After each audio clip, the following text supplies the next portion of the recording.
लोग देखते हैं दोस्तों कि एक कमरे से काफी सारी धुआं निकल रही है। उस धुओं के देखते हुए उसी कमरे के ठीक नीचे जो होटल होता है उसके नीचे लोग काफी सारे जमा हो जाते हैं, क्योंकि उसी कमरे से गोलियों की तड़तड़ाहट की आवाज जो शुरू हो रही होती है वो लोगों को काफी आश्चर्य में डाल देती है कि आखिर इस होटल के कमरे में इतनी गोलियां क्यों चल रही हैं।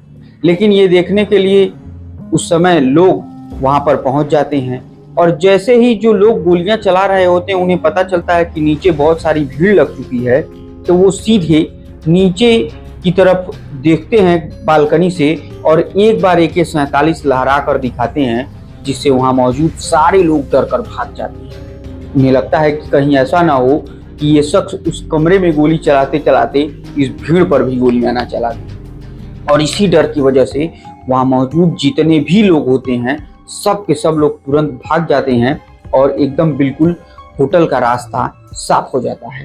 तभी वो शख्स सीढ़ियों से नीचे उतरते हुए आता है और रिसेप्शन पर बैठे लड़के से कहता है कि बेटा, गलती से भी तुम गलती मत कर देना।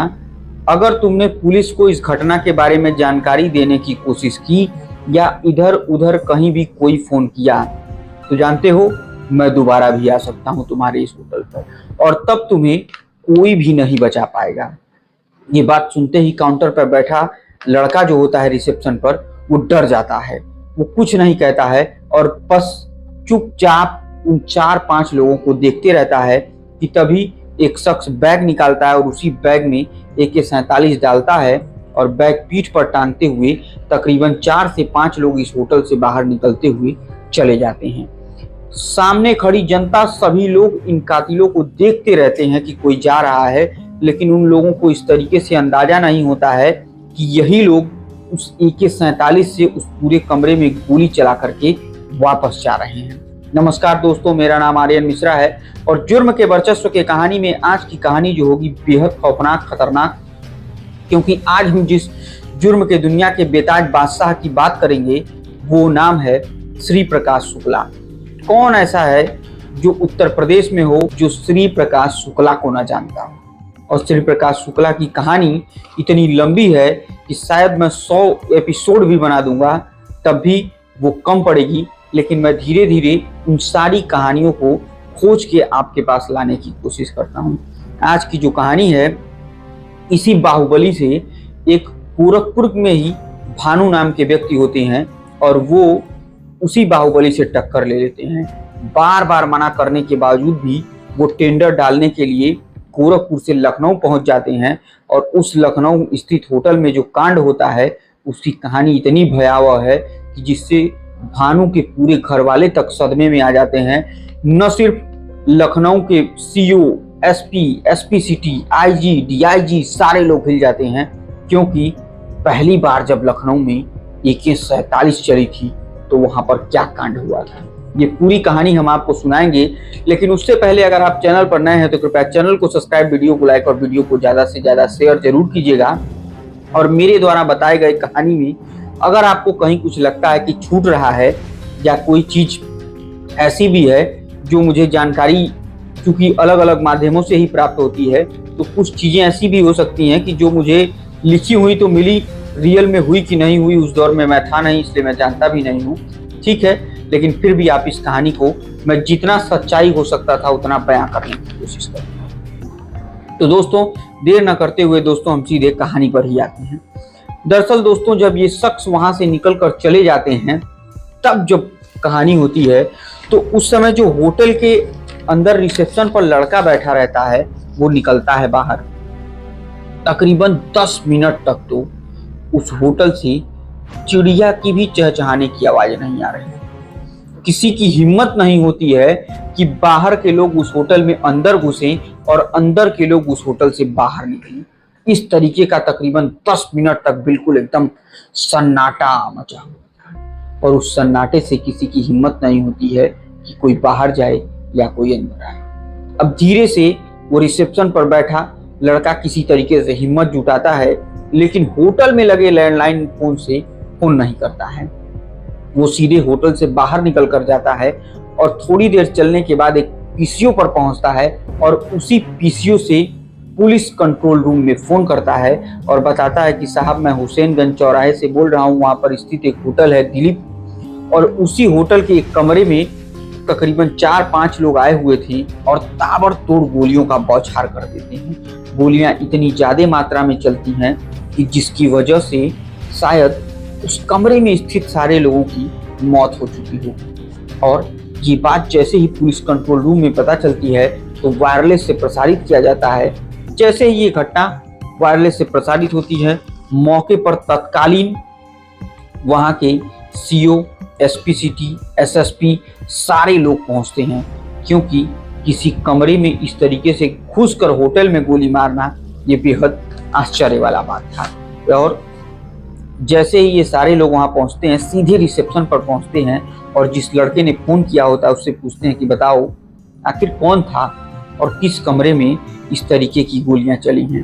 वो लड़का बताता है कि ऊपर जो है 102 नंबर कमरा है और इसी कमरे में एक नहीं दो नहीं तकरीबन 40 से 50 राउंड गोलियां फायर की गई हैं। आखिरकार पुलिस की टीम सीढ़ियों से ऊपर चढ़ती है। 102 नंबर कमरे को जब देखा जाता है तो एक बेहद नौजवान सा लड़का बेसुध कई गोली लगने के बाद गिरा रहता है।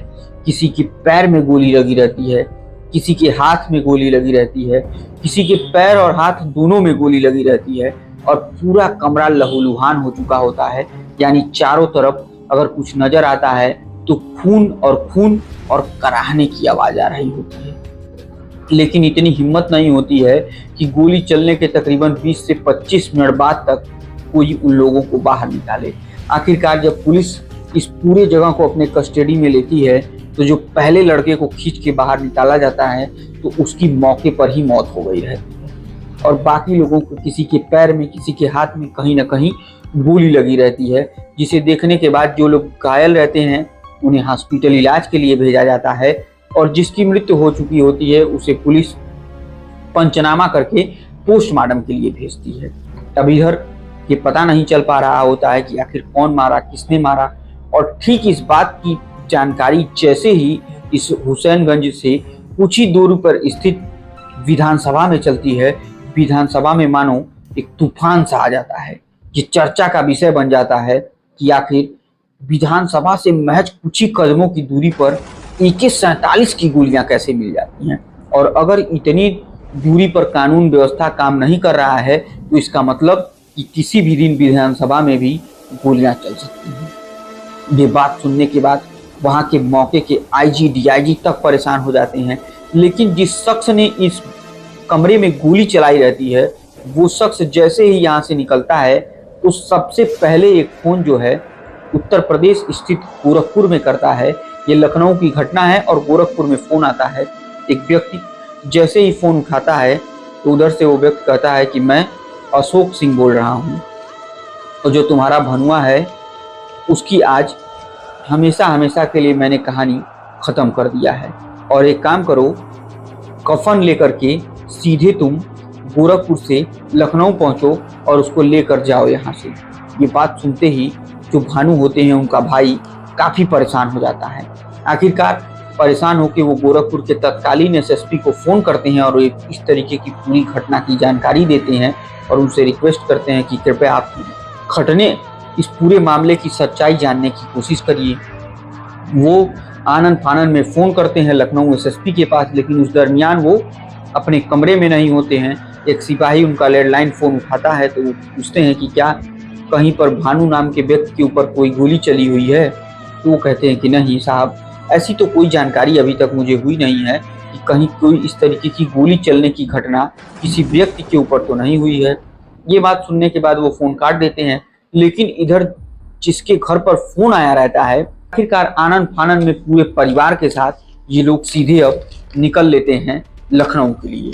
और जैसे लखनऊ के लिए निकलते हैं तो उधर जैसे ही ये मामला विधानसभा में उठा रहता है तो IG, DIG तक मौके पर पहुंचते हैं और जब देखते हैं कि AK-47 का खोखा मौके से बरामद हुआ है तो यकीन मानिए पूरे पुलिस प्रशासन के लिए ये बहुत ही आश्चर्य का बात होता है, क्योंकि पूरे लखनऊ में पहली बार किसी ने AK-47 का इस्तेमाल किया था। अब इस पूरे घटनाक्रम को बेहद संजीदगी से देखा जाता है। एक एक चीजों को बेहद अच्छे तरीके से पुलिस जांच पड़ताल करती है और बार बार पूछती है कि जो लोग आए थे उनका हुलिया कैसा था, वो लोग देखने में कैसे थे। इन सब तरीकों के तमाम सवाल पूछती रहती है। लेकिन इसी बीच जो भानु होते हैं उनकी किस्मत अच्छी होती है। भानु के सिर्फ और सिर्फ हाथ पर गोली लगी रहती है, जिससे वो बचे रहते हैं। और आखिरकार पुलिस हॉस्पिटल पहुंचती है और पूछती है कि तुम्हें क्या लगता है, आखिर आपके ऊपर किन लोगों ने गोली चलाई, क्यों गोली चलाई, कोई तो रीजन रहा होगा। तब वो बताते हैं कि कुछ दिनों से मेरे पास एक फ़ोन आता है और उस फ़ोन में बार बार कहा जाता है कि तुम किसी भी टेंडर में हाथ मत डालना, वरना तुम्हारे लिए अच्छा नहीं होगा। क्योंकि मैं जब उस टेंडर में हाथ डाल रहा हूँ तो तुम अगर हाथ डालोगे तो अपनी जान से हाथ धो दोगे। और वो व्यक्ति जो फ़ोन करता था वो अपना नाम बार बार अशोक सिंह बताया करता था। अब पुलिस के लिए अशोक सिंह नाम का आदमी खोजना भी बड़ा मुश्किल था, क्योंकि उस समय मोबाइल का इस तरीके से दरअसल दौर था नहीं। एमसार और उषा कंपनी के दो ही सिर्फ मोबाइल नए नए चले होते हैं। अब पुलिस बड़ी सोच में पड़ जाती है और जब गोली चला रहे होते हैं तो वो लोग कहते हैं कि श्री प्रकाश शुक्ला से दुश्मनी लेना यानी सीधे यमराज को दावत देने जितना इतना भारी पड़ेगा तुम्हारे ऊपर। अब तुम टेंडर डालो, तुम्हें मौत ही मिलेगी और आज के बाद से तुम कभी कोई टेंडर डालने लायक नहीं बचोगे। इस तरीके की बात जब पुलिस सुनती है तो अब एक नाम जो पहली बार सामने निकल कर आता है वो होता है श्री प्रकाश शुक्ला का, जो अब लखनऊ में दोबारा नाम सामने आता है। क्योंकि इससे पहले वीरेंद्र शाही की भी हत्या उसी लखनऊ में होती है और उसकी अभी तक जांच पड़ताल पूरी हो नहीं पाती है कि तभी एक दिलीप होटल में दूसरी घटना को अंजाम दे दिया जाता है। अब पुलिस इस घटनाक्रम को जांच करने के लिए एक ऐसा प्लान बनाती है कि यकीन मानिए उस प्लान को जब आप सुनेंगे तो आप भी यकीन नहीं कर पाएंगे। और किस तरीके से पुलिस श्री प्रकाश शुक्ला तक पहुंच जाती है वो पूरी कहानी मैं आपको सुनाऊंगा। लेकिन आज की कहानी को मैं यहीं समाप्त करता हूं। उम्मीद करता हूं हमारी कहानी आपको बहुत पसंद आई होगी। पसंद आई तो कृपया चैनल को सब्सक्राइब, वीडियो को लाइक और वीडियो को ज़्यादा से ज़्यादा शेयर कीजिए। तब तक के लिए मुझे दीजिए इजाज़त। जय हिंद, जय भारत।